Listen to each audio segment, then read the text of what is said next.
I'm Nancy Ungerman. We're going to be interviewing today Paula Frank. We're at the Dallas Jewish Community Center. The videographer will be Ruth Andrus. Hello. Hello. Are you a Dallasite? Were you born in Dallas? No, I was born in Tulsa, Oklahoma. Oh. And when did you come here? I came to Dallas, let's see, well, first we went to Henderson, Texas, and then we came to Dallas when I was 5 years old. Oh. My father was the Pabst Blue Ribbon beer distributor in East Texas when they had the big oil boom back in the 30s. And one of the ministers in Henderson decided that there should be no drinking in East Texas, so most of the territories were dried up by elections. So that's how we came to Dallas. But that was East Texas. East Texas, Henderson. North Texas too?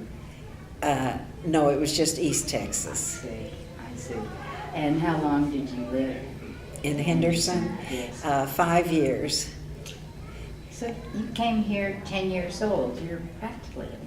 Well, I was born in 1933, so I came here in 1938. Mm-hmm. Mm-hmm. 38. Yeah. And my father owned a chain of liquor stores, and he was also a builder of homes. I see.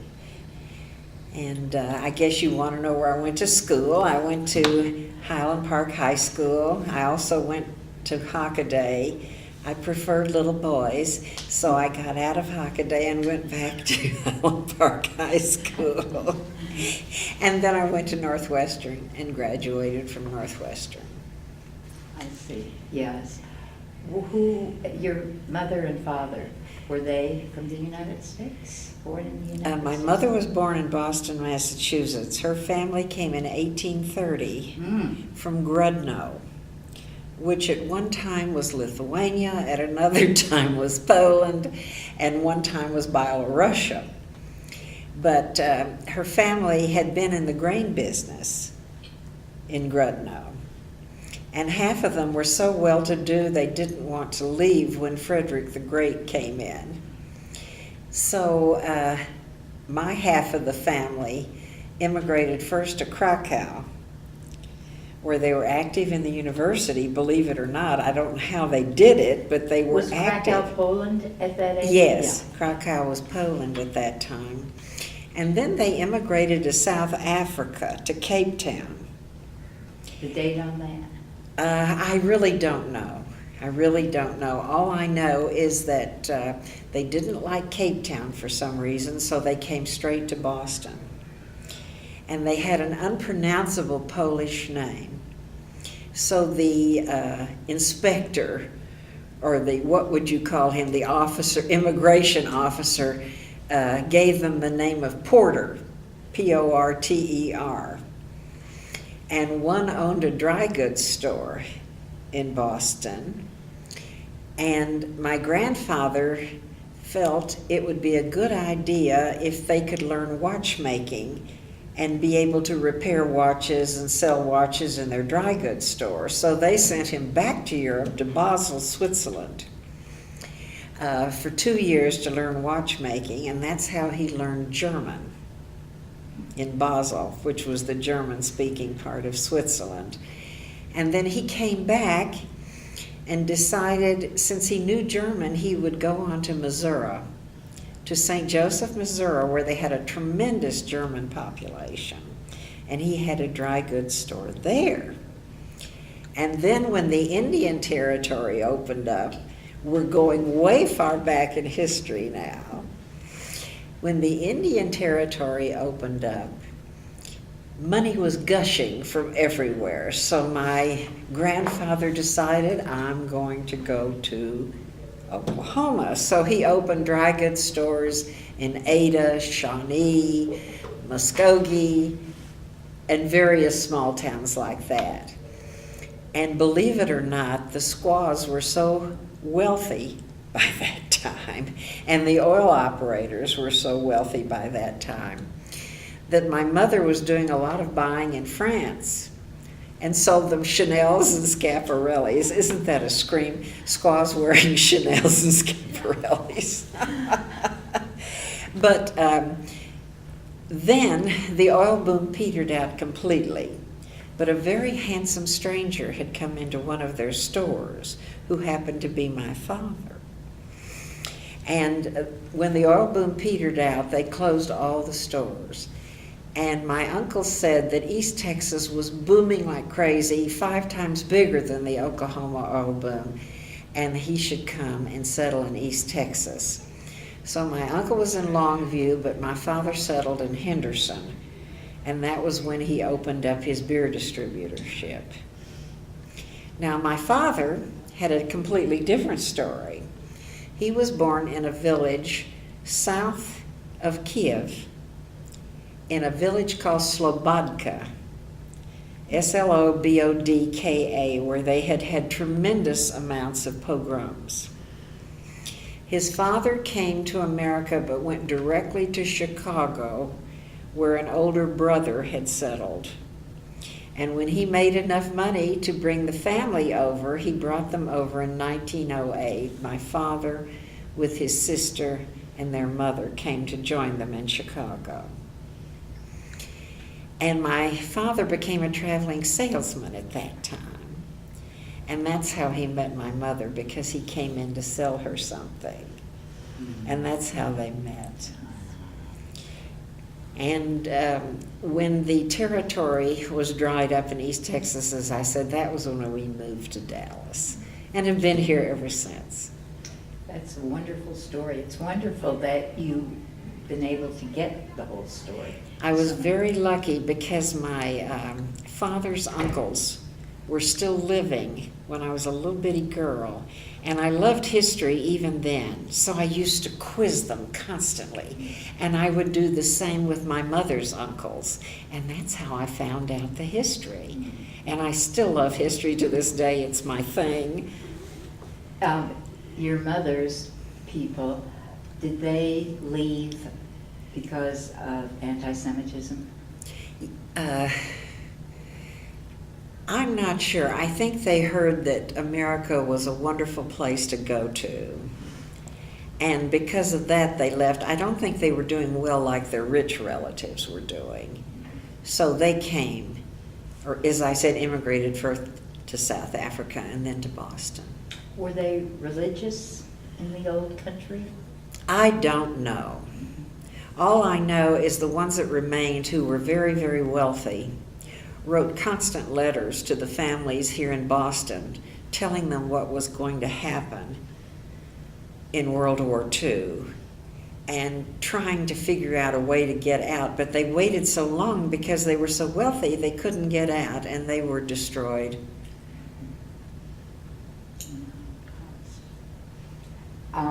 So your childhood was actually In Dallas. in Dallas. What was the school that you attended? I went to University Park Elementary School and then Armstrong Junior High, in and out of Hockaday very briefly, and finished up at Highland Park High School. Where the boys were? Where the boys were. Were you brought up in a religious home? Not really. I think it was very awkward being in the Park cities.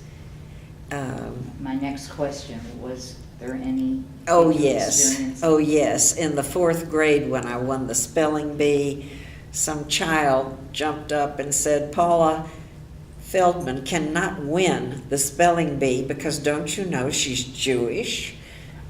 So that was a hideous experience. What did the teacher have to say about She that? was speechless. She didn't say one single word. She just acted as if nothing had happened. Wow. Same thing in Hockaday? No. Strangely enough, there was no anti-Semitism at all in Hockaday.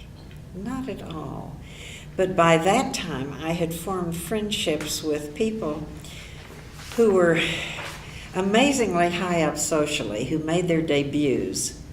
And they accepted me very easily and very nicely. And I met a whole bunch of kids who were like me at Highland Park. And so from the senior part on, I did not experience any anti-Semitism. What street did you live on? I lived on Colgate and Baltimore Drive. Oh, yes. And were you affiliated with any Jewish? Oh, sure. We belonged to Temple Emanu-El, and I went all the way through. Mm-hmm. And I adored Rabbi Lefkowitz. Mm-hmm. I think he loved me too because I was one of the few students who actually paid attention in Sunday school class. In college, you at Northwestern, what did you study? I studied radio, TV, and I became a television producer and director for the National Safety Council. At that time, National Safety Council had 30-second spots telling you how to be safe when you cross the street and all that sort of thing. So I wrote, directed, and filmed those things. Was it fun? Is this before you were married? Oh yes, this was before I was married. And in the meantime, my father, who was a very practical man, said, I want you to have a teaching certificate when you graduate, and I want you to know typing and shorthand when you graduate. So I also had a teaching degree. And of course, when you're in television, your hours are all day and all night, and that didn't work with marriage.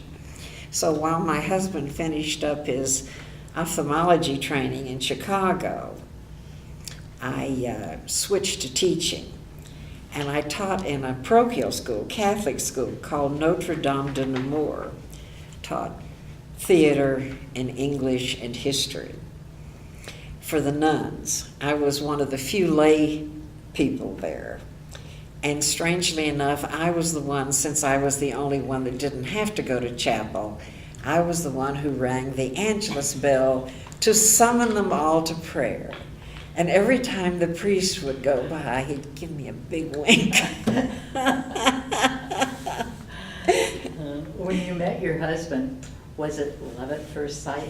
Yes, it was. I called my mother long distance, and I said, Mother, I've met the boy I'm going to marry. I said, now, he looks like a Shagets, but he's not. He's blonde and he's blue-eyed, but he's very much Jewish, and I'm going to marry him. And my mother said, take a cold shower, dear. And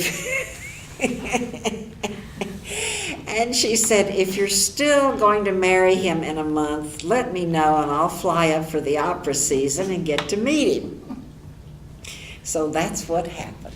Did she fly up? Yes, she did. And she approved.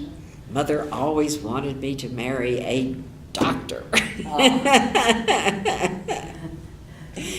That tells you what era. Absolutely, absolutely. And we had a baby grand piano too, which unfortunately I never made much use of. Gertrude Mandelstam said I had great talent but no application for it.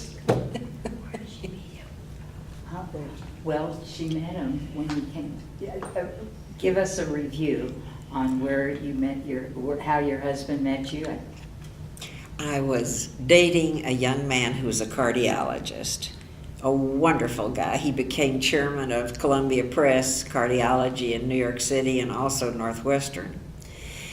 And he wanted to marry me, and I said, Don, I just can't marry somebody who's so much shorter than I am. I said, I tell you what I'll do. We will make a business arrangement. You will introduce me to all the interns and residents, and I will introduce you to all my sorority sisters. And by God, that's what we did. I introduced him to his wife, and he introduced me to Gordon. And that's exactly how it happened. Was there sorority life? Yes, I had SDT, was my sorority. And I was very glad because another girl from Dallas, Tootie Toplitz Phillipson, would ride with me on the plane back and forth, so it was not exactly as though I was totally without Texas ties. And what was the other part of the question? We both belonged to SDT, yes. No, I was kind of getting at, was it a Jewish sorority? Oh, it yes, was. yes, we had Phi and we had SDT.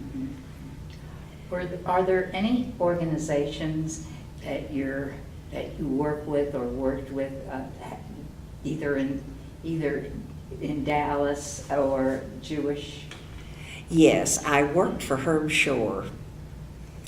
For a long time, every summer I would come back. My father was stricken with lung cancer. And Mother said, as long as you're able-bodied, why don't you try to find a job someplace? So I went to an employment agency, and of all things, Herb Shore needed a secretary. Of course, I had the typing in shorthand because my father had made me have it. So I helped him establish Golden Acres. At all the board meetings, I was the one that decorated all the tables with satin and got all the flower arrangements and all the drinks, etc., ready for all the board meetings for Golden Acres. What's the date on that? Let's see, it would have to be 1951 through 54. And I would also work a little bit for Federation, going through the donor cards to see who had coughed up their pledges and who had not, that type of thing too. Do you have children? Tell me about them. Yes. Oh, by the way, I was on the board for Sisterhood, did all their PR for several years when Helen Stuhl was president. Now, I have two daughters. They're both graduates of Green Hill. And one daughter was Tex Schramm's assistant at the Dallas Cowboys for 10 years. When the new administration came in, she knew she wasn't a good fit for it. So she went into book publishing and became PR for a book publishing company called Brown Books. And the other daughter supplies all the pies and cakes for Neiman Marcus Christmas catalog and Mother's Day catalog and Valentine's Day catalog. In addition to that, and where she really makes her living, is designing websites. Wow. You're a grandma? I have only one child, and he's a graduate of Green Hill, and he's at the University of Texas. He'll be starting his senior year next year. He also worked with the Cowboys for 5 years doing this, filming and interviewing, and he was the one that would write the releases for their online website. And The names of the girls. okay, Jill, and well, it's Jill Frank Edwards and Cindy Frank Byrne, B-I-R-N-E. And they live here. They live here, yes, and I'm very grateful for that because Gordon and I are both only children. Mhm. And so I'm very grateful that they live here. Which is which? For the, which one goes with what? Say it. Which, Cindy does what? And Cindy does public relations at Brown Books. want to connect. Yes, yes. And she did Ebby Halliday's book when Ebby wrote her biography. And there was a dreadful book called Rich Christian Bitches, which was a bestseller all over the United States, and she did all the PR for that too. And just a few things that you would recognize. And then Jill has done the other. And Jill is still designing websites. She does it all out of her home. She does a lot of work for Indian firms. Delhi, New Delhi, India, Bombay. Does she get to go to India? No, she doesn't need to. They come here. Sounds like you had a lot of role models, but what role models in particular are you, the most connected to, or you're the proudest of? Well, I think all my relatives who had the guts to come to America and worked themselves up from being in Boston a dry goods merchant and a streetcar conductor. The streetcar conductor's children are all graduates of Harvard and Wellesley. And to me, this is the greatest role model you can have, is to look at somebody like that who had the drive with nothing behind them to just come up from scratch. And my father, who came to America when he was only 12 years old, still had a thick accent. Just think how he was able to accomplish things. It's just amazing to me. And I guess those were my role models. It is amazing. It is amazing. What am I leaving out? What stories might you have that are funny or interesting or sad? Well, I think the saddest thing that ever happened was when my relatives in Boston showed me the letters from Grodno, from the family who had stayed there. They were written in Yiddish, and I had to come here to the center because Jerry Klein could not translate it for me. I had to come here to the center, and some lady, I forget her name, I'm sorry to say, translated it for me, and that just broke my heart to see how desperate they were and how there was nothing that could be done at that time. So that was already in the early 40s. Huh? Yeah, well, it would have been in the 30s, actually, when, they went into Poland and that area first, Czechoslovakia, Poland, Austria, in the 30s. I can imagine. And as far as funny But stories, mail still got out. yes, that amazed me beyond everything, that they would somehow get that mail out. I don't know whether they smuggled it through Gentile friends or how they did it, but the mail got out. Have you kept? The German efficiency, you know. Have you? And you still have the letters, of course. Yes, I have them in a safe box. Fewer and fewer people now are able to translate them, which is a darn shame, isn't it? Is there a way to translate them and have the translation? That would be the next step. That would be the next step to do. It would be wonderful. Well, you were going to say something more upbeat, a story?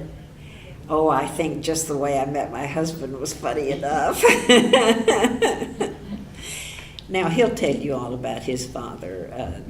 His mother was from Poland. His father was from the Rhineland in Germany. And he'll tell you all about that. Well, this has been, you're terrific. Oh. Thank you. Thank you so much. Well, it's my I think pleasure. I covered most of the details. Sure. Well, I'm delighted to have done this because I think it's a good thing for the kids to have, too. Very important. Absolutely. Well, I'll go up to the library and send down my boyfriend because somehow in all the excitement he skipped lunch and he's starving to death. So I'll send him.